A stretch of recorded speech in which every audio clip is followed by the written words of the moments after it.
खुदावंद के नाम की इज्जत हो, खुदावंद के नाम की सताइश हो और खुदावंद के नाम की तारीफ हो। आप सबको पास्टर काशिफ गिल और जॉन कमर मिनिस्ट्री की तरफ से मसीह यस्सु में सलाम पहुंचे।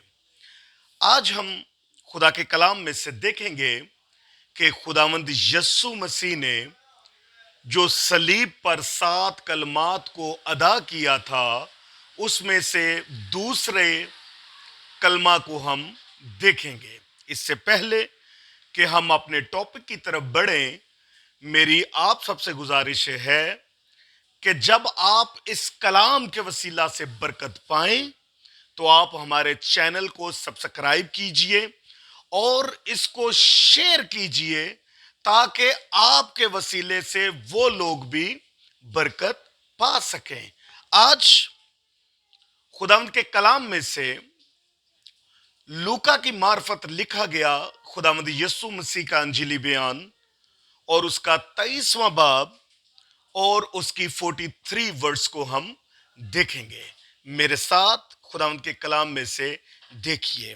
खुदावंद के कलाम में कुछ यूं मरकूम है, उसने उससे कहा, मैं तुमसे सच कहता हूं कि आज ही तू मेरे साथ फरदौस में होगा। उसने उससे कहा, ये उस कौन है? यानी खुदावंद यीशु मसीह ने डाकू से कहा कि तू आज ही मेरे साथ फरदौस में होगा। खुदावंद के पाक कलाम के पढ़े, सुने और समझे जाने पर खुदावंद की खास बरकत हो। आमीन। इससे पहले कि हम इस वर्स पर आज सीखें, ये बेसिकली नजात का कलमा है जिसमें खुदावंद यीशु मसीह डाकू को नजात देते हैं। इससे पहले कि हम इस कलमे को देखें, हमने किताब मुकद्दस में से देखा कि उसे 2 डाकुओं के दरमियान मसलूब किया गया। क्या वजह थी कि उसको डाकुओं के दरमियान मसलूब किया गया? मेरे साथ खुदावंद के जिंदा कलाम में से यूसाया का सहीफा, उसका 53वां बाब और उसकी वर्स 12 को हम देखेंगे। क्योंकि खुदावंद यीशु मसीह जब वो बशरियत में अभी नहीं था, उससे पहले 700 साल पहले ये पेशन गोई की गई। खुदावंद के कलाम में कुछ यूं मरकूम है,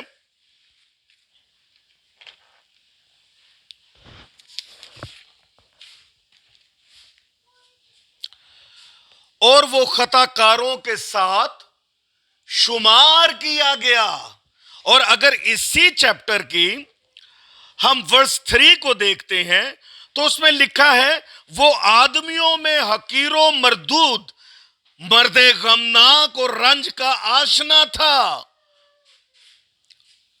लोग उससे गोया रूपोश थे, उसकी तहकीर की गई और हमने उसकी कुछ कदर ना जानी। हम यूसाया की मार्फत जब खुदावंद यीशु मसीह के बारे में वो पेशन गोई करता है, वो ये बयान करता है कि वो उसकी तहकीर की गई, उसको 2 डाकुओं के दरमियान उसको मसलूब किया गया। इसलिए खुदावंद यीशु मसीह के बारे में ये 700 साल पहले यूसाया की मार्फत ये कलाम हुआ।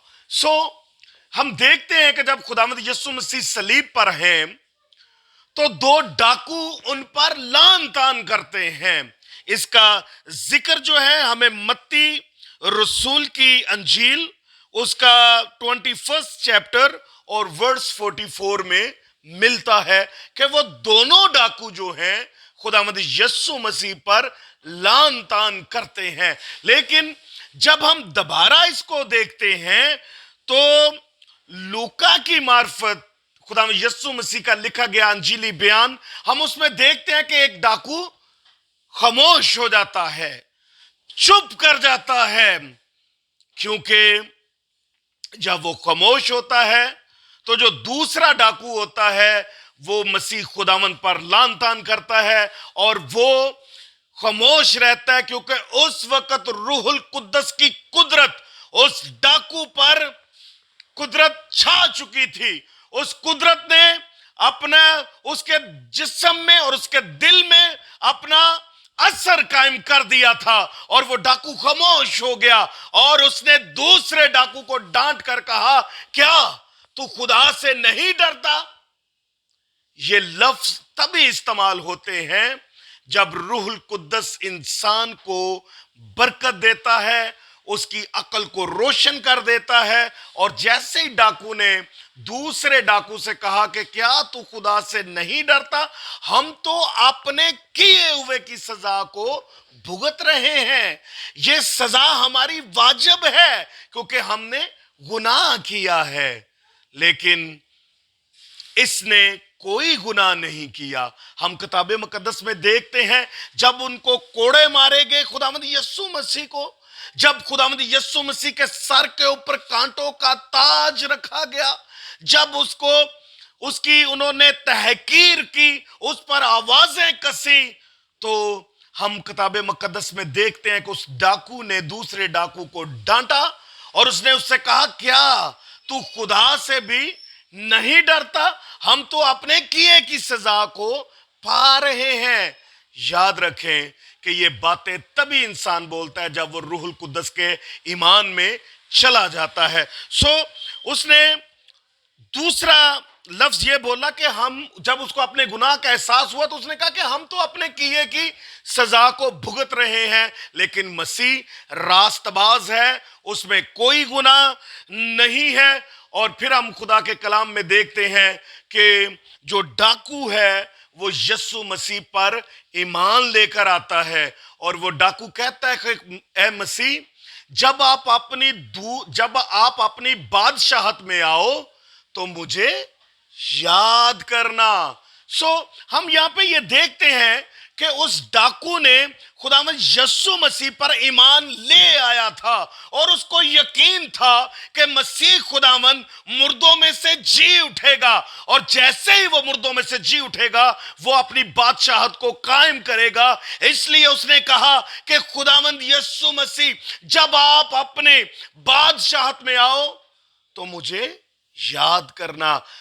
हालांकि जब हम खुदावंद यीशु मसीह का जवाब सुनते हैं, खुदावंद ने बहुत ही पोलाइट से उससे कहा कि तू आज ही मेरे साथ फरदौस में होगा।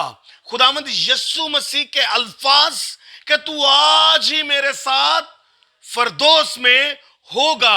हालांकि डाकू ने ऐसा कोई काम नहीं किया, कोई ऐसी रास्तबाजी उसने नहीं की, लेकिन खुदावंद यीशु मसीह का रहम और तरस उसकी जिंदगी में है। उसने कहा, तू आज ही, मैं तुझसे सच कहता हूं कि तू आज ही मेरे साथ फरदौस में होगा।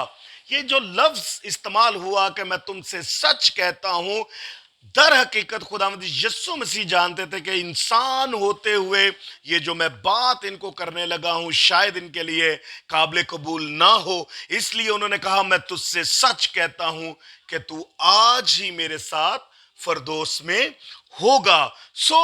हम किताबे मुकद्दस में देखते हैं कि जब उस डाकू के अंदर रूहुल कुद्दस ने काम किया, रूहुल कुद्दस का गहरा मसा उस पर ठहरा, तो उसने अपने गुनाहों का इतराफ किया, उसने अपने आप को मसीह के सामने खाली कर दिया, और उसने माफी की इल्तजा की कि खुदावंद, जब तू अपनी बादशाहत में आए तो मुझे याद करना।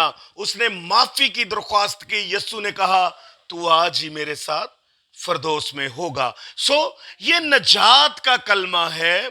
आज यीशु मुझे और आपको भी नजात देना चाहते हैं, क्योंकि जब हम हकीकी तौबा करते हैं, जब हम खुदावंद के सामने अपने आप को खाली कर देते हैं, जब हम अपने गुनाहों का इकरार उसके सामने करते हैं कि खुदावंद तू ही अकेला सारे जहानों का मालिक है, जब हम उसके सामने मुकम्मल तौर पर अपने आप को खाली कर देते हैं, तो वो कहता है आज ही, यानी खुदावंद यीशु मसीह हम सबको आज ही नजात देना चाहते हैं। सो मैं आप लोगों से दरख्वास्त करूंगा कि कल हमने माफी के तल्लुक से सीखा, आज हमने नजात के तल्लुक से सीखा। सो अगर हम हकीकी नजात चाहते हैं तो हमें मसीह के कदमों में झुकना होगा, उनको अपना खालक मानना होगा और उनके आइन और अहकाम पर अपनी जिंदगी को बसर करना होगा, ताकि हम हकीकी तौबा करें और हकीकी बरकत पाएं। खुदावंद आपको इस कलाम के वसीला से बरकत दे। God bless you all.